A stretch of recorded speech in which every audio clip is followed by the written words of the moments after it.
Muy buenos días. Vamos a empezar la capacitación que se denomina la notificación, investigación y reporte de incidentes, los incidentes peligrosos y accidentes de trabajo, en el reglamento 024-023.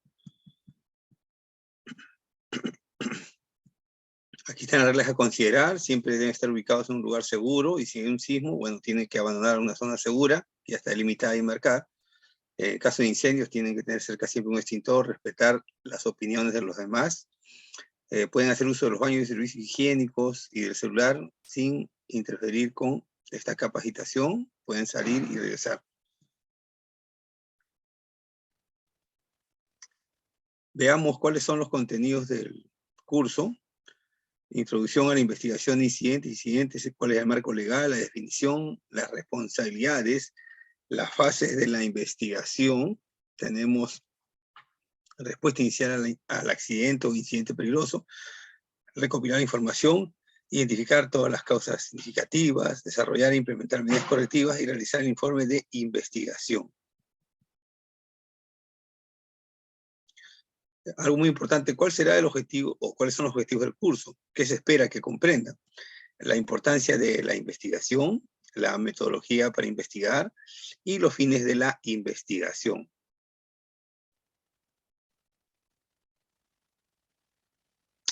Entonces, en los trabajos, en las actividades administrativas y operativas, se presentan incidentes peligrosos, accidentes de trabajo y enfermedades ocupacionales cuando incumplimos algún procedimiento o realizamos una mala práctica en el trabajo, ¿no? Ya sabemos que para realizar trabajos de altura tenemos que usar un arnés, tenemos que tener un permiso, tenemos que leer el procedimiento, tenemos que firmar un ATS, un IPRC o un documento muy importante que es el PETAR, porque es un trabajo de alto riesgo. Cuando incumplimos uno de estos pasos de los procedimientos, se van a presentar los accidentes. Igual pasaría que si una persona se pone a manejar un bus y no tiene brevete, bueno, ya sabemos que va a cometer errores, es lo mismo. Entonces, no se olviden que los accidentes se producen por actos y condiciones subestándares. Entonces, por eso las capacitaciones deben ser llevadas al terreno de la práctica, ¿no? ¿Qué cosa ustedes trabajan? ¿Ustedes tienen tractor? No, pero sí tienen máquina de soldar, sí tienen trabajos en altura, sí tienen herramientas mecánicas, tienen herramientas eléctricas. Entonces, esa debe ser la orientación de las capacitaciones. Y alguien podrá decir, ¿y por qué ocurren los accidentes? Por causalidad de los accidentes. Entonces, acuérdense de esa palabra, no es casual. Casual no es, es causado. Por eso se llama el modelo de la causalidad de los accidentes. Entonces, vamos a ver nuestro marco legal en el reglamento 024-023, en el artículo 7, la definición de investigación de incidentes y accidentes de trabajo. Vamos a ver. Vamos a identificar los factores, los elementos y las circunstancias, así como los puntos críticos. Tomar acciones correctivas y prevenir la recurrencia de los mismos. Entonces, las investigaciones son acciones administrativas que tienen por finalidad encontrar la causa raíz y poder evitar o prevenir la recurrencia de los mismos, ¿no? Si en una empresa se choca el carro porque va a mucha velocidad, ¿qué tengo que hacer? Tengo que ir a menor velocidad, ¿no? Es lo que tenemos que hacer en todas nuestras acciones como medida correctiva. Entonces, en el articulado 164 del reglamento 024 y 023, dice lo siguiente: reporte de accidentes e incidentes. El titular de actividad minera presentará un informe detallado de la investigación en el formato que está en el anexo 21 al Ministerio de Energía y Minas, al Ministerio de Trabajo, a la SINERMIN. ¿Cuándo? ¿Cuál es la diferencia de esto? Cuando se trata de el accidente de un trabajador, el daño funcional o perturbación funcional de un trabajador, se va a informar al Ministerio de Trabajo. Y cuando se trata de un equipo, maquinaria o herramientas, se va a informar a los SINERMIN. Y acá algo muy importante, a los gobiernos regionales, según corresponda o cuando corresponda, se refiere a que tenemos que informar al ministerio, a los gobiernos regionales, a la Dirección Regional de Minería, cuando se trata de una empresa que se dedica a la actividad de minería, vamos a decir, la minería no metálica, o sea, el agregado para la construcción, la arena fina, la piedra chancada, la piedra para zanja que decimos, bueno, eso son minería no metálica. ¿Qué cosa es un incidente? Es un suceso con potencial de pérdida relacionado al trabajo en que las personas no sufren lesiones corporales. Un incidente, entonces, será si hay un piso que está encerado, yo no pongo un letrero, viene un compañero, corre y se cae, ¿no? sí se cae, eso, pero no se hizo daño, eso es un incidente. ¿Ya? Si yo tengo una persona que no es electricista y se pone a manipular unos cables energizados, de repente sí siente la energía eléctrica, pero no murió, no tuvo un accidente, entonces eso es un incidente peligroso. Entonces, en el reglamento 024 y 023 está bien definido claramente la palabra incidente, olvídense las otras palabras que antes se utilizaban, no. Si es un evento donde, por ejemplo, ustedes están viendo que esta persona está debajo de un lampón y hay una parte del equipo que no ha sido debidamente sostenido y cae, ¿no? Sí, llegó a caer, tuvo el potencial de causar una pérdida, ¿no? Al trabajador, ese fierro, esa pieza hidráulica le ha podido romper el casco y matar al trabajador, incluso por el peso que tiene y con la violencia o con la energía que libera. Entonces, eso no se olviden, es la palabra incidente.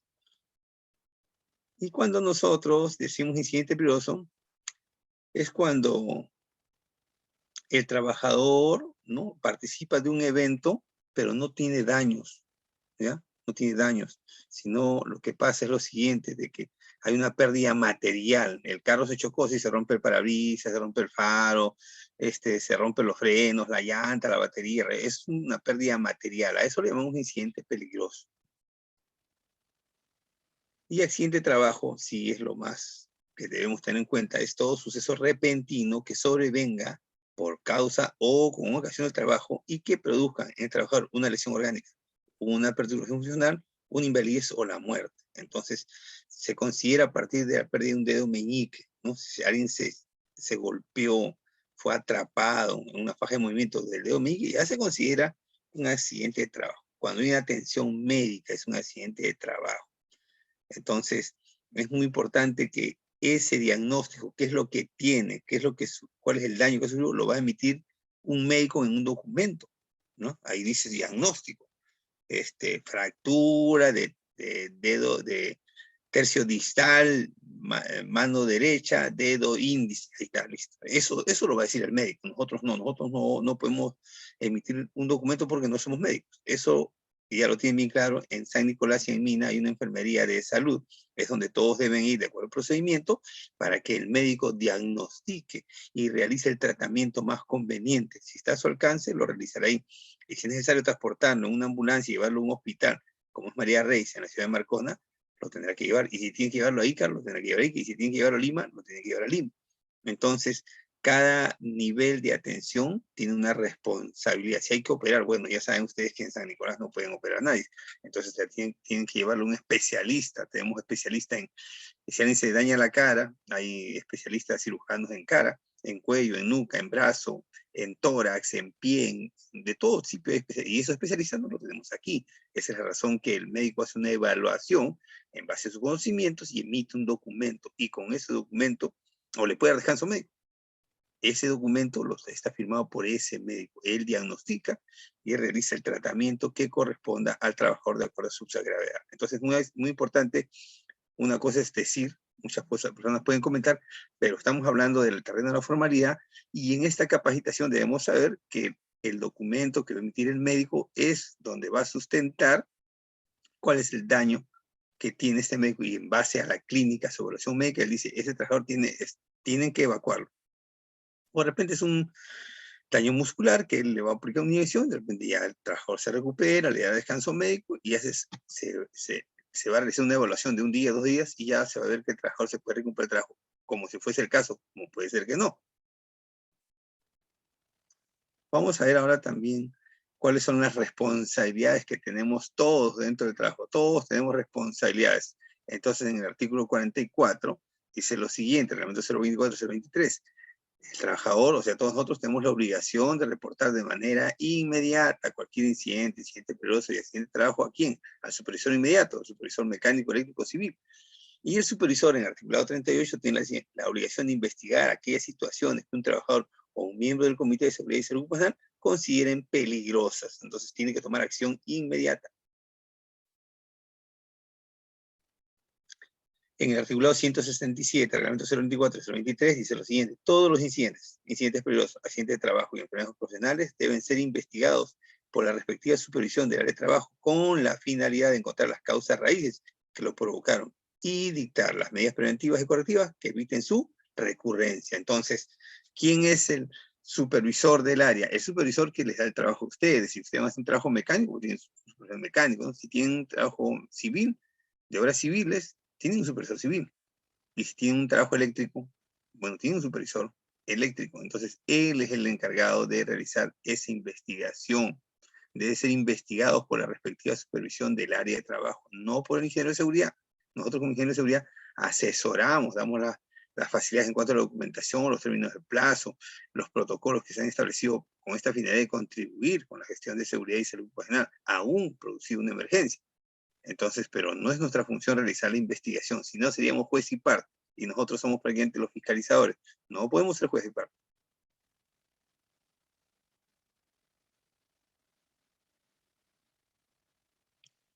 Vamos a ver ahora las fases de la investigación de los accidentes. Primero, la respuesta inicial. Entonces vamos a ver que el paso 2, recopilar información. 3, identificar las causas raíces. 4, medidas correctivas. Y 5, el informe de investigación que se tiene que realizar.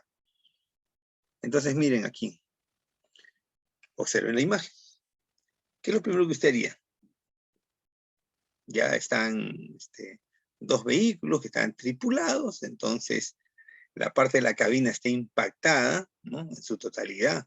Entonces, describa usted la respuesta inicial. Lo primero es, entonces, ¿qué será? La respuesta inicial, comunicar al centro de control, evalúa sobre el área del accidente, garantice que se preste los primeros auxilios y no debe mover el escenario del accidente. Entonces, lo primero que tenemos que hacer es la salud de esa persona que está accidentada. Y después será la toma de manifestaciones, después será preguntarle documentación. Primero es atender a todas las personas que estén comprometidas con ese accidente, ¿no? Un atropello, una volcadura, alguien se quemó, alguien se electrocutó, alguien se cayó. Primero tenemos que atender la respuesta de emergencia, primeros auxilios. Todas las empresas tienen el 10% de su personal convertidos en brigadistas. Entonces hay gente que saca el celular. No, tienen que ustedes tomar acción. En todos los vehículos hay un botiquín, en todas las áreas de trabajo hay una estación para emergencia, hay también un botiquín, hay camillas, hay tenemos extintores, tenemos lámparas, tenemos muchas herramientas ahí para la emergencia. Entonces, por eso realizamos los simulacros con la finalidad de poder hacer frente a una emergencia y aún producir un accidente, tenemos que evitar que la severidad sea mayor. Mucha gente muere lamentablemente porque nadie los atiende en la primera hora. Y hay mucha gente alrededor que está mirando, entonces tenemos que hacer algo. Para eso es importante prepararnos, los brigadistas. Cuando usted le invite a ser brigadista, prepárese, porque un accidentado, no sabemos, hasta yo puedo ser accidentado algún día, ¿no? De repente me paro, me distraigo por usar el celular en medio de una pista y un carro me atropella, bueno, voy a ser accidentado. Entonces, hay que estar atentos de que podemos ayudar en una emergencia, sí. Como toman ustedes un extintor, para eso es importante participar en las brigadas, en las capacitaciones para brigadistas. Entonces, recopilar información. ¿Cuál sería eso tiene que ver con la letra P. Usamos 4P. Primero, la posición, cómo estaba la persona, las herramientas, los equipos, la escalera, lo del evento, ¿no? Cómo nos ayuda a saber cómo fue la ubicación de las personas y equipos antes, durante y después del accidente. Entonces es muy importante preservar la escena, ¿no? Personas, entrevistar. Todas aquellas personas que puedan aportar información, que nos ayuden a entender lo sucedido. Hay muchas ocasiones donde hay testigos, y esos testigos hay que llevarlo a un sitio donde no hay interferencias y preguntarle, no presionarlo, sino preguntarle, señor, usted nos puede decir con sus propias palabras y con su propia letra, porque tiene que escribir, ¿qué es lo que usted vio? ¿Qué pasó? ¿No? La persona se cayó, la persona estaba con cinturón de seguridad, estaba amarrado con una soga, está amarrado, está haciendo una escalera llevando un balde en la otra mano, por eso no tiene 3 puntos. Porque esa persona tiene que explicar eso. Nosotros no le podemos poner las palabras en la boca. Él tendrá que explicar. Papeles y documentos. Son aquellos documentos que puedan aportar una información sobre las causas del accidente. Entonces pedirán el anexo 4, que ustedes conocen, el anexo 5, los cursos del anexo 6, pedirán su examen médico, pedirán este señor tenía las 4 vacunas de COVID-19, tenía mascarilla, tenía permiso para trabajo en altura, tenía casco con barbiquejo, todas esas cosas vamos a recurrir ¿de dónde? Del almacén, pues. El trabajador de repente dice, no, a mí no me dieron nada. Ah, vamos al almacén y estamos hablando de documentos. Entonces, el almacén, a ver, entrégueme su lista de entrega de EPP de ese trabajador. Sí tiene barbiquejo, lo que pasa es que no lo usa. Sí ha llevado arnés, pero no se pone porque dice que le pesa mucho y que esto que lo otro. Bueno, entonces, no se olviden de que estamos hablando de obtener información para elaborar un informe. Entonces, la última parte será las partes, todo equipo, maquinario u otras evidencias materiales que puedan aportar datos para encontrar las causas del accidente, ¿no? Entonces, un día hubo un accidente terrible de tránsito y una de las llantas había volado. Y fueron a buscar la llanta y la llanta no tenía banda de rodamiento, no tenía cucada, no tenía nada, parecía una pelota. Entonces, eso fue una evidencia también para poder encontrar la causa raíz y determinar que había acto y condición subestándar. Entonces, vamos a escribir la posición, la primera letra P. Nos ayuda a saber cómo fue ubicada las personas, equipos, antes, durante y después del accidente. Tome fotos, trace bosquejos. Para accidentes mayores, dibujos exactos son útiles para propósitos legales. Verifique que existan huellas en el caso de accidentes de vehículos. Entonces, en los accidentes de tránsito, pues se ve mucho daño en la vía, ¿no? Hay que ver dónde quedó cierta parte del equipo, del carro, del vehículo, ¿no? De las personas, el accidentado, pues, normalmente no está en el mismo lugar donde estaba antes del accidente, normalmente es movido, es lanzado por los aires. A veces estas personas pierden la vida, no en el lugar, sino cuando impactan sobre una estructura metálica o pesada, ¿no? También va a pasar lo mismo, que una persona está trabajando en el segundo piso con un andamio y se cae el andamio, bueno, la persona ya no va a estar en el segundo piso, lo que está en el suelo, ¿no? Y el andamio estará por el lado derecho, por el lado izquierdo, indistintamente. Evidencia de personas. ¿Qué personas necesitan ser entrevistadas? Las personas que puedan aportar información, que nos ayuden a entender cómo y por qué sucedió el accidente. Trabajador accidentado a veces sí puede dar su versión, pero si el trabajador está grave, pues en un UCI, no, lógicamente no va a poder hablar, ¿no? Compañeros de trabajo, el supervisor directo y otros testigos a veces tienen esta oportunidad, está presente y poder dar vamos a decir, su manifestación con respecto a lo que ellos vieron, ¿no? El trabajador estaba llorando, el trabajador estaba sentado, el trabajador su casco lo botó por allá, el trabajador estaba sin zapatos, etcétera, etcétera. Evidencia de persona, cómo entrevistar, calma a la persona, explícale el propósito y su rol, que el escenario es posible, libre de distracciones, retirar a los curiosos, entrevista uno por uno, sea amigable, comprensible y en mente abierta. Tome apuntes y revise con el entrevistado al final para verificar la exactitud de la información. Entonces, es importante tener un espacio, un lugar donde se pueda conversar con esa persona, ¿no? O donde no existan otras personas que le puedan hacer cambiar su manifestación. Evidencias de papel son aquellos documentos que pueden aportar alguna información sobre las causas del accidente. Registros de mantenimiento, órdenes de trabajo, análisis de riesgo, registro de entrenamiento, procedimiento, horarios de trabajo, récords disciplinarios, reportes médicos, manual de partes, hojas de seguridad de materiales peligrosos, el ATS, IPRC, el checklist de la herramienta, la moladora, la máquina de soldar. Todo eso son documentos, evidencias de... Ya saben que ahora entonces, ¿por qué su IPRC no debe tener borrones y mendaduras? Ahí dice nombre y firma del trabajador. A veces ponen su nombre y no ponen firma. Hay trabajadores que forman parte de una tarea y no firman IPRC. Dicen, no, al final firman. Y si te accidentas en el momento del accidente, no tendrías más que un incumplimiento, una desviación a los procedimientos de seguridad. IPRC se firma antes de realizar el trabajo. Evidencias de partes consisten en todos aquellos equipos, maquinarias u otros materiales que puedan aportar datos para el accidente, herramientas utilizadas, materiales, abrazaderas, accesorios, EPP, mecanismos que causan los problemas, ¿no? Causantes, ¿no? Por ejemplo, hay unos estrobos que algunos trabajadores a veces hacen así trenzando los cables de acero, pero eso no tiene ningún criterio técnico, no tiene una memoria de cálculo. Entonces, a veces encontramos eso. Y entonces ya sabemos que los actos subestándares son responsables del 96% de accidentes y sabemos también que el 4% de accidentes son producidos por condiciones subestándares.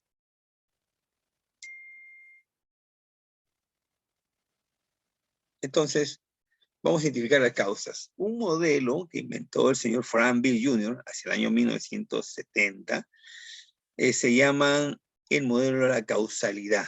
Entonces, ustedes conocen las fichas del dominó, que es ese juego que tenemos de mesa. Entonces, más o menos, ya saben que cuando se cae una de estas fichas y la ponemos de forma vertical, estas se van a caer todas. Entonces, más o menos ese es el ejemplo que quiere implementar aquí, ¿no? Entonces, primero vemos la pérdida, ¿no? ¿Qué pasó? ¿Cuál es el tipo de evento? ¿Fue un incidente peligroso, un enfermo ocupacional, o a veces ahí perdía material y perdía humano. Entonces hay un conjunto de eventos. ¿Y cuáles fueron las causas inmediatas? Las causas inmediatas, vamos a decir, ¿qué cosas son? Los actos y condiciones subestándares. Actos y condiciones. ¿Hay? Sí. ¿Cuál fue? Identificamos. Entonces hay un formato al respecto que ustedes ya conocen, ¿no? Y después vamos a investigar las causas básicas. Factores personales, factores de trabajo, factores ambientales. De repente estaba lloviendo y estaban realizando trabajo de soldadura en plena lluvia. Bueno, ese es un problema ambiental, también un factor ambiental influyó ahí. Y la falta de control en la organización. Si ustedes no tienen un procedimiento, indudablemente que es una falta de organización. Si ustedes van al campo y la máquina de soldar está malograda y ya lo han reportado, eso es una falta de control de la organización, ¿no? Que un carro puede tener los frenos largos, que tenga el parabrisas roto o agrietado, es una falla de la organización. Entonces, a eso le llamamos la causa raíz. De acuerdo a este modelo, los modelos que existen, ICANN, Bowie, los 5 por qué, los métodos de What is, o los que ustedes conozcan como Chikawa, todos se encuentran que una causa principal es la falta de control de la organización. De repente el procedimiento era con soldadura eléctrica y estaban haciendo un trabajo con oxicorte, se me ocurre, ¿no? Entonces el trabajo era con pintar con rodillo, pero dijeron, no, mejor ponemos una compresora y la compresora explotó. Entonces, ese procedimiento no había un procedimiento para realizar trabajo con brocha, con rodillo. Entonces, al haber otra energía, tenían que haber cambiado el procedimiento y haber adaptado a la máquina que estaban implementando. Entonces, este es un caso, dice lo siguiente, es un ejemplo, ¿no? El día del incidente, Hipólito estaba ayudando a Damián, un colega, en la carga de tubos de cemento a un vagón del tren en la estación de ferrocarril. La carga se hacía con una grúa que estaba montada en la parte trasera del camión, un camión grúa, ¿no? Damián, que estaba a cargo de la carga, operaba la grúa. Era deber de Hipólito ver que los dos estuvieran firmemente apilados en el camión. O sea, él estivaba, ¿no? Hacía esto poniendo tirantes entre los tubos. Encima del camión había un cable elevado, pelado, que llevaba 3000 voltios. O sea, había un cable eléctrico energizado. Las diferentes partes de la línea de ferrocarril en el patio de derivación eran controlados cada una por un suministro de energía diferente, operada por interruptores separados. Cada vez que se realizaba un cambio de vías, el enganchador de vagones debe recibir instrucciones del capataz de la estación, quien le entrega la llave del interruptor eléctrico de esa sección. Es el deber del enganchador de vagones avisar a los que trabajan en esa sección particular que la corriente está a punto de conectarse o desconectarse, ¿no? Si así va a haber energía o no. A eso de las 14 horas, del día del incidente, el enganchador de vagones fue a esta sección particular y encontró a Hipólito y a su ayudante. Le avisó a Hipólito que la corriente iba a ser conectada en el cambio de vía. El enganchador le dijo a Hipólito que avisara cuánto estuviera hecho el cambio y cuándo podía continuar con él, con su trabajo. Cuando Hipólito se le dio el aviso muy bien, la corriente se conectó y comenzó el cambio de vías. Damián no estaba presente cuando el enganchador le avisó a Hipólito. Damián y sus 3 ayudantes llegaron después. Damián, ignorando que la corriente estaba conectada a la energía eléctrica, maniobró la grúa de manera que llegó a 40 centímetros debajo del cableado y prosiguió con la carga. Junto a la grúa había una cadena que era utilizada para levantar los tubos. El difunto que estaba en el camión usó la cadena para dirigir los tubos en la dirección requerida, o sea, como un viento, ¿no? Al momento de levantar el tercer tubo, uno de los ayudantes de Damián le dijo que moviera la grúa para facilitar la colocación. Damián movió la grúa y entró en contacto directo con el cable elevado. El difunto estaba sosteniendo la cadena y cayó y murió electrocutado por contacto directo. Hipólito admitió que sabía que la corriente estaba conectada y que los cables eran de alto voltaje. Admitió que Damián no estaba presente cuando le avisaron que iba a conectar la corriente. Cuando llegó Damián se estaba ejecutando el cambio de vía a cierta distancia de donde estaba cargando. Dijo que no le avisó a Damián porque el enganchador no le dijo que pasara también la voz a los otros y que tuvo la impresión de que Damián había sido avisado ya que era el deber del enganchador hacerlo. Entonces, falló la comunicación, ¿no? Falló la comunicación. Entonces existía un procedimiento, de repente existía un procedimiento para cargar los tubos, pero no había un procedimiento que diga que en caso de energía eléctrica se suspenden los labores. ¿Quién tenía que avisar eso? Porque eran otros trabajadores, ellos eran un camión que había venido a hacer esa tarea, pero ahí en el patio de trenes habían otras personas que ellos cumplían su procedimiento. Ellos cumplían su procedimiento de avisar, pero ese procedimiento de avisar dentro de los trabajadores del camión no existía. Entonces, faltó implementar un procedimiento. Y si existía un procedimiento en revisión 0, tendría que haber un procedimiento en revisión 1, ¿no es cierto? Revisión 2, de acuerdo a las circunstancias. Cuando vayan al patio de trenes, conversarán con el señor Hipólito, quien, al prender no sé, colocar una bandera roja, una paleta roja, indicará que no se puede realizar trabajos porque hay energía eléctrica conectada en esa sección de vía. Algo así tendrían que haber hecho. ¿Quiénes estuvieron involucrados en el accidente? Mencione los 3 tipos de evidencia que presentarían. Entonces, las personas, ¿no? Las personas, el difunto, Hipólito, Damián, el señor que estaba a cargo del tren, los papeles, el procedimiento, van a pedir procedimiento, la posición, ¿no? La persona se quedó electrocutada en el suelo, y las partes, ¿no? La cadena, la posición de la grúa, todo eso. ¿Cuáles son las pérdidas del accidente? Bueno, murió una persona electrocutada. ¿Cuáles fueron las causas inmediatas? ¿Y cuáles fueron las causas inmediatas? Los actos, ¿no? Los actos subestándares. ¿Y cuáles fueron las causas inmediatas? Los factores de trabajo. Entonces, nosotros tenemos que tener en cuenta que hay acciones, cuando se produce un accidente, en las medidas correctivas, entonces tenemos acciones temporales y acciones permanentes. ¿Qué pasa con las acciones temporales? La mayor parte de las acciones temporales corrigen solo los síntomas. Los actos y condiciones estándar. No existe nada malo en ello y es un buen comienzo. Entonces, controlamos los actos y condiciones estándar, pero acuérdense que la causa raíz es la falla en la organización. Entonces, las acciones permanentes son necesarias para resolver realmente el problema, ¿ya? O sea, el procedimiento. Ellas remedian los factores personales y de trabajo y de las causas básicas. Ellas también tratan las omisiones en programas, reglas y el cumplimiento de los mismos. Entonces, tiene que existir medidas permanentes, ¿no? Permanentes. Entonces, eso se logra con los cambios en la organización. Las causas básicas, dice, son las razones por las cuales ocurren los actos y condiciones subestándares y los impactos ambientales negativos que comprometen la gestión ambiental de la operación. Y las causas inmediatas, actos y condiciones subestándares que causan incidentes e impactos ambientales negativos. Entonces, eso debe tener bien en claro ustedes. Lo primero que buscamos son las causas inmediatas, actos y condiciones subestándares. Después buscamos las causas básicas. Entonces, las acciones correctivas temporales solo corrigen las causas inmediatas, pero nosotros tenemos que ir a las permanentes, que corrijan las causas básicas y la falla en la organización. Entonces, llenar adecuadamente el formato de investigación del accidente. Estamos haciendo el informe, ¿no? Ya hay formatos que ha establecido cada unidad minera. No se van a poder escribir ahí, sino ya hay un formato interactivo y todo lo demás. Presentar el informe de prevención de pérdidas dentro de los 22 horas de ocurrir el accidente. Enviar a prevención de pérdidas del formato electrónico del informe, o sea, en físico y en digital.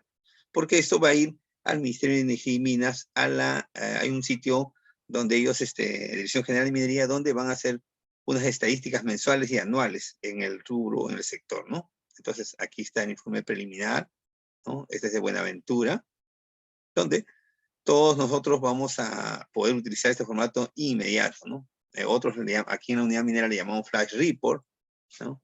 Entonces, esa es la forma de reportar y de realizar la investigación antes del 10º día útil, en caso que exista una persona que ha fallecido. En este caso sí, ¿no? Falleció una persona. Entonces, tienen hasta el nuevo día, hasta las 12 de la noche, para elaborar el informe y enviarlo, tanto a Actividad Minera como a la Dirección General de Minería y también a SUNAFIL, porque hay una pérdida de vida humana, ¿no? Al Ministerio de Trabajo. Entonces, en el informe preliminar viene este formato que tiene la unidad minera, donde vamos a completar, ¿no? ¿Qué clase de accidente fue? Incapacidad permanente. En este caso será un accidente mortal, ¿no? El número correlativo será el 1, el 2, la razón social de la empresa, la unidad minera, la ubicación geográfica, datos del accidentado, ¿no? El nombre, apellido, ocupación, edad, grado de instrucción, tiempo que servicio en la unidad, tiempo que servicio en la empresa contratista, ¿no? Área de trabajo, equipo de investigación, descripción, post-evento, evento, contacto, ¿no? Entonces el tipo de contacto será contacto con energía eléctrica, ¿no? Los daños. Entonces esto ya es un formato, como les digo, que interactivo, que ya se ha elaborado para que todas las empresas tengan ya una herramienta y la puedan utilizar. Entonces, ¿qué lección nos quedaría acá? Más importante es la prevención de los accidentes, porque una pérdida de una vida, un trabajador que quede, vamos a decir, lesionado en forma permanente, en forma temporal, es algo que no se puede recuperar. Si una persona pierde un ojo, le van a poner un ojo de vidrio, pero ya no le van a poner un ojo normal, ¿no? Que tenga la misma fisiología de poder ver, de poder servir para el trabajador. Entonces, siempre es necesario orientar todas estas capacitaciones a la prevención de accidentes, enfermedades ocupacionales, incidentes peligrosos, evitar una pérdida, evitar la aparición del proceso, evitar el daño al medio ambiente. Todo eso está en un conjunto que todos nosotros podemos realizar si es que cumplimos los procedimientos y estándares que han establecido los reglamentos, la unidad minera y la empresa, en este caso que ustedes pertenecen en estos momentos. Entonces, todos a cumplir las medidas de seguridad son para prevenir accidentes, daños a las personas. Inclusive tenemos ahora el tema del COVID, que hemos terminado la tercera etapa, tenemos que vacunarnos la cuarta dosis, está entrando ya el tema tenemos la viruela, el simio, ¿no? La viruela del simio, entonces también ya hay una alarma en los países cercanos, como es Bolivia, como es Brasil, como es Argentina. En el Perú todavía no hay un caso oficialmente, pero nuestra realidad es que el año pasado hemos tenido más de 2.300 casos de viruelas de diferentes formas, porque hasta el año 1963 nomás se vacunaron aquí en el Perú, hubo esa vacuna, después no. Ahorita tendrán que tomar alguna acción el Ministerio de Trabajo, me supongo que sí. Lo otro que no debemos dejar de lado es que existe el dengue hemorrágico, que es el D, que en el Perú también en Huánuco ha causado la muerte de más de 50 personas este año. Así que siempre cumplen las normas de seguridad, tenemos que usar la mascarilla cuando están en espacios cerrados con otras personas, ¿no? Tenemos que seguir utilizando el lavado de manos constante y permanente, todavía no podemos abrazarnos, besarnos con los amigos, con las amigas, porque eso sería perjudicial, sería incumplir los procedimientos que tiene esta empresa para seguir trabajando. Los puestos de trabajo son sanos y seguros porque nosotros lo hacemos así. Cada uno lo hace así. Usted no va a botar su mascarilla en cualquier sitio, ¿no? No va a dejar un vidrio, un clavo en cualquier sitio. Usted tiene un acopio de residuos, conoce la estación de emergencia. Entonces, si nosotros realizamos las buenas prácticas en seguridad, debemos seguir trabajando todos los días y regresar a casa para ver a nuestros seres queridos. Todas las preguntas las pueden hacer a través de su ingeniero de seguridad, que gustosamente les responderé. Eso ha sido todo. Muchas gracias. Buenas tardes con todos.